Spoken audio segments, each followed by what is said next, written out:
Olá, mais uma vez estou aqui para compartilhar uma breve reflexão com você, que você possa ouvi-la e também compartilhar com outras pessoas.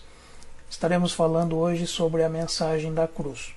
Ela está registrada lá no primeira carta de Paulo aos Coríntios, capítulo 1, versículo 18. Estarei lendo na versão linguagem de hoje, para que fique um pouco mais compreensível. Diz assim a palavra: de fato, a mensagem da morte de Cristo na cruz é loucura para os que estão se perdendo, mas para nós que estamos sendo salvos é o poder de Deus. Vemos que para entendermos e compreender a esta mensagem de hoje, nós temos que responder a três perguntas que são básicas para a nossa caminhada cristã. O que a cruz de Cristo representa para nós acreditamos nela e o que estamos fazendo a respeito disso. Respondendo a essas três perguntas, nós conseguimos entender que realmente essa mensagem tem de trazer a cada um de nós e o tamanho que é a sua importância para a nossa vida. Nós entendemos que a cruz de Cristo ela possui algumas particularidades fundamentais para a nossa vida. E nós vemos que essas particularidades nós podemos conhecê-las um pouco mais a fundo quando prestamos atenção em alguns detalhes dessa cruz. Ela está manchada de sangue. Quando nós deparamos com sangue, quando nós vemos sangue em algum lugar, nós imaginamos que alguém se feriu, que alguém se machucou, que alguém se cortou, enfim. Nós sabemos que alguma coisa aconteceu, que essa pessoa de alguma forma está ferida, de alguma forma essa pessoa teve um acontecimento que causou esse derramamento de sangue. Jesus ele se feriu gravemente para nos proteger de tudo aquilo que nós fazemos, de todos os nossos males, de tudo aquilo que também poderá ainda acontecer em nossa vida, tanto na área física quanto na área espiritual. Nós vemos que Jesus mesmo, nós não estando lá ainda, quando ele morreu, quando ele foi pregado na cruz, mas ele deixou o derramamento do seu sangue para a nossa salvação, para a nossa cura, para a nossa proteção e para a nossa caminhada junto dele. Lá no passado, mesmo sem ainda nós estarmos aqui, nós já temos essa bênção lá atrás, nos garantindo essa salvação, nos garantindo de forma real essa experiência que nós podemos ter hoje com o Senhor Jesus. Isso tudo porque lá atrás ele deixou se ferir por nós, ele deixou se macular por nós, ele deixou se machucar por causa dos nossos pecados. A cruz não era para ser dele, a cruz era para ser nossa, mas como ele assumiu o nosso lugar, ele foi ferido, ele foi de uma forma bruta, bastante machucado para a nossa salvação. Então nós atentamos que essas manchas de sangue, que elas estão gravadas na cruz, ela representa o sangue de Jesus que derramou para a nossa salvação, para a nossa proteção e para que possamos estar junto dele dia após dia. Um outro detalhe importante que nós vimos também na cruz de Cristo é que nela está colocada todas as nossas dores e sofrimentos. As dores e os sofrimentos sentidos ali por Jesus quando pregado na cruz, ela é maior do que qualquer dificuldade que passamos. Por exemplo, se nós temos uma dificuldade qualquer hoje, seja uma enfermidade, seja uma ação na área política, seja uma ação na área da justiça, seja uma ação até mesmo na área financeira, nós entendemos que o que Jesus passou por nós, ele é mais dolorido do que nós estamos passando hoje. Ele não merecia, mas fez isso por nós, por ter carinho, por ter amor a cada um de nós. Então tudo o que Jesus passou é para a nossa proteção, tudo o que Jesus fez é para a nossa salvação, é para nós podermos nos sentir bem, é para nós podermos estar bem com Ele, é para que nós possamos nos entregar a Ele e deixar que Ele conduza a nossa vida. Por isso que nós vemos que Jesus ele sofreu muito naquela cruz. Ele teve muitas dores, ele teve muitas coisas que traziam sofrimentos para ele, ficar de pendurado sobre um sol, ficar ali sofrendo sede, enfim, tantas coisas, nós vemos que esse sofrimento era para cada um de nós. Mas ele fazendo-se assim no nosso lugar, nós podemos hoje ter esse livramento, nós podemos hoje ter esta proteção ao qual nós deveríamos passar, mas ele fez para nós, porque, novamente eu digo, ele nos ama, tem carinho e nos quer sempre bem. Ele não quer o nosso mal, pelo contrário, ele sempre quer nos trazer a melhor forma possível. E muitas vezes nós não queremos, muitas vezes deixamos ele de lado e buscamos outras coisas. Nessa cruz também nós vemos o amor que Jesus, mesmo sofrendo essas dores, mesmo sendo insultado, desprezado, não abandonou o seu objetivo, o seu propósito, que era morrer no nosso lugar, mas manteve firme para poder amar e respeitar e confiar a cada um de nós por ele, que nós possamos, além desse amor que ele nos deu, além desse carinho que ele trouxe a cada um de nós, ele nos deu essa oportunidade de amá-lo, de respeitá-lo e de confiar nele. Porque nós sabemos que a nossa vida existe inúmeras coisas ao qual nós devemos deixar de confiar, porque nós sabemos que existem coisas no mundo que não é digno de confiança, não é digno até mesmo de respeito, mas Jesus ele se mostrou respeitoso, ele se mostrou uma pessoa que realmente podemos confiar, ele demonstrou grande amor por cada um de nós, então nós entendemos que ali na cruz também está gravado o seu amor por nós, a sua dedicação a cada um de nós. Nós devemos lembrar que Jesus ele sempre foi Deus, ele sempre existiu, e em um determinado momento ele deixou o seu trono e veio aqui na terra, se fez homem e morreu no nosso lugar. Por que ele fez isso? Não porque ele precisava fazer isso para provar nada a ninguém, mas ele fez isso por amor a cada um de nós. E se hoje nós temos esse direito de sermos salvos, é por consequência de tudo isso que Deus fez por nós, enviando o seu Filho para morrer no nosso lugar. Outro ponto que também nós percebemos ali na cruz, que Jesus deixou, é que nela também foi colocada a única forma de sermos perdoados e salvos. Como disse agora há pouco, o Senhor Jesus ele veio nesse mundo para nos salvar. Ele não precisava fazer isso, ele não precisava se colocar diante disso, mas ele quis vir sem ser forçado.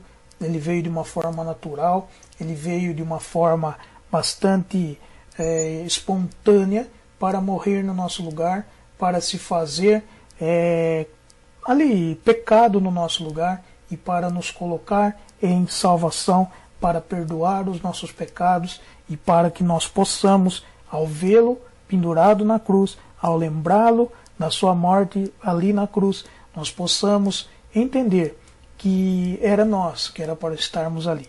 E hoje eu não preciso fazer nada mais do que simplesmente pedir o perdão e também seguir os seus caminhos para também ser salvo. Eu não preciso sofrer o que ele sofreu. Eu simplesmente preciso me entregar a ele e seguir os seus caminhos. Registrado lá em Lucas capítulo 23, no versículo 34, a parte A, nos diz assim: Pai, perdoa-lhes porque não sabem o que fazem. Mesmo Jesus, estando pendurado na cruz, sofrendo as nossas dores, sofrendo os nossos pecados, sofrendo tudo aquilo que era para nós sofrermos, ele sofrendo no nosso lugar, ainda ele clama ao Pai por cada um de nós. E ele fala: Pai, perdoa, porque eles não sabem o que eles estão fazendo. E isso, queridos, serve para nós hoje também. Nós muitas vezes não sabemos o que estamos fazendo, e o Senhor intercede ao Pai junto a nós. Mas nós temos que ter a convicção e ter a certeza que Ele está nos esperando de braços abertos para nos achegarmos a Ele e entregarmos a nossa vida para que Ele sirva como o nosso verdadeiro caminho, nossa verdadeira porta para a salvação eterna diante do Pai Celestial. E também um outro ponto importante que nós vemos que está registrado ou gravada nessa cruz é que ele representa um acordo que anunciamos a Cristo ao mundo perdido. Ele nos deu tudo isso que já falamos até agora, mas apenas uma coisa Ele quer que nós façamos, que nós também levamos essa palavra às outras pessoas que estão perdidas no mundo lá fora. Talvez você que está ouvindo essa mensagem já teve um encontro com Jesus, talvez você já se entregou nos caminhos de Deus, mas conhece um parente, um amigo, um vizinho, enfim, uma pessoa que ainda não teve esse prazer, que ainda não teve essa delícia de estar na presença de Deus, que não teve ainda esse sabor de conhecer verdadeiramente Jesus, não só aquele Jesus das histórias que é contado, não só aquele Jesus que nasceu no Natal e que ali na Páscoa ressuscitou, mas a verdadeira convivência com Ele, a verdadeira intimidade e comunhão com Ele. Então que você possa levar e compartilhar a mensagem de Jesus na cruz para essas pessoas, para seus amigos, sua família, para todos aqueles que ainda não te servem. E então a cruz, ela estava colocada como uma fonte de grandes realizações para nós, porque Jesus realizou tudo no nosso lugar. Ela estava manchada com sangue, que era para ser derramado por nós, mas Jesus derramou no nosso lugar.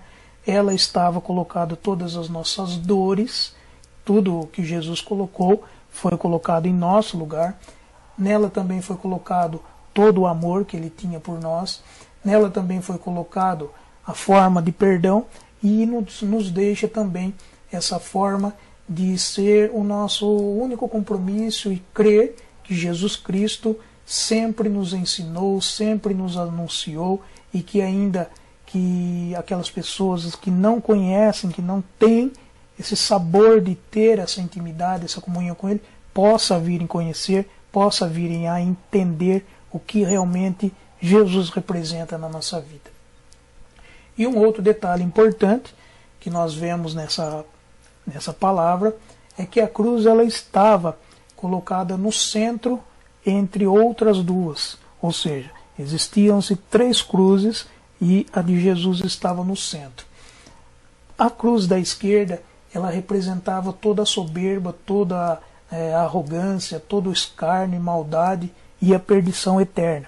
O ladrão que estava colocado aí à esquerda do Senhor Jesus, ele zombava de Jesus, ele dizia para que tirasse ele e também os outros da cruz, para que tirasse ele daquela posição, ou seja, ele mesmo ali, na mesma condenação de Jesus, do lado do Senhor, ele não se arrependeu, ele não se entregou, ele não quis ter esse arrependimento e entender que aquela pessoa que estava ali no centro poderia dar a salvação para ele. E esse representa aquelas pessoas que vivem afastadas de Deus, aquelas pessoas que estão afastadas de Cristo. Enquanto o ladrão que estava à direita, ele estava representando ali para nós hoje como aquela pessoa que se dedica a Deus, como aquela pessoa que se arrepende, que se entrega verdadeiramente a Cristo e compreende que somente por Ele é que se consegue chegar à salvação. Nós vemos que o ladrão da direita, ele reconhece os seus erros, ele reconhece que realmente ele merecia estar ali, mas não Jesus, repreende até o seu colega e ainda faz uma súplica a Deus. Faz a súplica a Jesus pedindo para que se lembre dele quando chegar no paraíso. E Jesus, no mesmo instante, de pronto o atende, dizendo que estaria já naquele dia mesmo junto ao paraíso. Nós possamos então entender que essas cruzes, essas 2 cruzes que foram colocadas ao lado do Senhor Jesus Cristo, ela tem bastante a ver com a mensagem, pois nós entendemos que nós poderíamos ser representados pelo ladrão da direita ou o ladrão da esquerda. O ladrão da esquerda, aquele que traz o mal, o ladrão da direita, aquele que fez o bem, que se arrependeu e que mesmo ali, pregado na cruz, ele arrependeu de toda a sua vida pecaminosa, ele arrependeu de tudo aquilo que passou no passado e agora ele entende que a salvação é somente por Cristo Jesus. Diante de tudo isso que nós falamos, nós conseguimos responder aquelas perguntas do início e também outras perguntas que podemos nós mesmos responder. As perguntas do início, voltando a elas, nós podemos então entender. A primeira era o que a cruz de Cristo representa para nós. Nós entendemos que hoje ela representa alguém que morreu presa nela e derramou todo o seu sangue para a nossa salvação. Ela representa para nós hoje o único caminho, a nossa única forma de se achegar diante do Pai. Nós acreditamos nela? Sim, nós acreditamos, porque aquilo que aconteceu na cruz, a morte daquele justo que se chama Jesus Cristo, ele foi real, ele foi fato e ele está vivo entre nós hoje. Talvez nós não entendamos porque não conseguimos enxergá-lo, porque não conseguimos vê-lo, mas ele está presente em nossa vida a cada instante, a cada momento. E o que estamos fazendo a respeito disso? Ou seja, o que nós estamos fazendo a respeito desta cruz? O que nós estamos fazendo para que outras pessoas também venham a conhecer a Cristo? Nós precisamos entender que nós devemos levar a palavra de Deus a outras pessoas. Como já foi dito, tem pessoas que necessitam muito da palavra de Deus. E às vezes nós ignoramos ou deixamos de falar, e essa pessoa ela está sendo guiada ou conduzida para um abismo. Podemos comparar exatamente a um abismo a nossa vida, quando nós vemos que uma pessoa está caminhando por um lugar e na frente há um abismo, nós tentamos avisá-la, nós tentamos fazer com que ela entenda que na frente vai ser drástico, que vai acontecer algo que vai acabar com a sua vida, e aí a pessoa tem todo o seu direito, toda a sua vontade de continuar seguindo e morrer, ou de retornar e nada acontecer. A palavra de Deus é da mesma forma. Nós estamos vendo que existem pessoas da nossa volta que estão caminhando para o inferno, e muitas vezes nós falamos a ela e a pessoa não quer saber, ela continua trilhando da mesma forma e lá na frente ela vai cair nesse abismo que não terá mais volta. Então que nós possamos compartilhar essa palavra com essas vidas e que elas possam realmente se tornar a Deus, se tornar a presença do Senhor Jesus Cristo. E deixo então para você meditar nessas 3 perguntas que colocarei, que essas perguntas, a única pessoa que pode responder é você mesmo. Caso você não consiga responder, que você possa pedir a direção do Espírito Santo, que só você e ele conseguirão respondê-las. A primeira pergunta é: você está pronto para se encontrar com Jesus? Eu não posso responder para você, você que deve saber. Se caso a sua resposta for uma dúvida, ou talvez for uma negativa, que você possa pedir a direção de Deus e pedir a direção do Espírito Santo e mudar, e se transformar e viver para Jesus, que aí você pode sim livrar-se do abismo, como nós falamos agora, que se você continuar da mesma forma, você está caminhando para cair nele. A segunda pergunta: você já escolheu aonde quer passar a sua eternidade? Relacionada à primeira pergunta, você faz a sua escolha. Só existem 2 caminhos, o céu ou o inferno. Você escolhe o que você quer. Se você quiser trilhar os caminhos desse mundo, você está escolhendo o inferno. Se você quiser trilhar os caminhos de Jesus, você está escolhendo o paraíso. Não existe ninguém, não existe nada que possa mudar a sua opinião. A opinião é apenas 2 e é você quem a toma. E a terceira pergunta: qual cruz você se identifica na sua vida? A da esquerda ou da direita? Lembre-se que a cruz da esquerda era aquele ladrão que fazia chacotas com Jesus, que tirava sarro dele, que até falava palavras duras contra ele, e essa pessoa, esse ladrão, ele foi condenado. E o ladrão da direita é aquele que, mesmo que durante toda a sua vida ele fez coisas terríveis, ele fez coisas erradas, ele sabia de alguma forma que ele ia partir, mas ele teve o arrependimento, ele teve a convicção de se colocar na presença do Senhor, pedir o perdão, se arrepender, mesmo que ele não desceu da cruz, mas ele entregou o seu coração, entregou a sua vida a Cristo e foi salvo, porque Jesus mesmo garantiu. Então você possa entender: eu estou vivendo mais como o ladrão da esquerda, que abandonou a Jesus, ou estou me relacionando mais com o ladrão da direita, que se arrependeu apesar de tantos pecados, se arrependeu e foi para Jesus. Que você possa entender essa palavra de uma forma simples e clara e que ela possa trazer para você a diferença na sua vida. Que Deus o abençoe.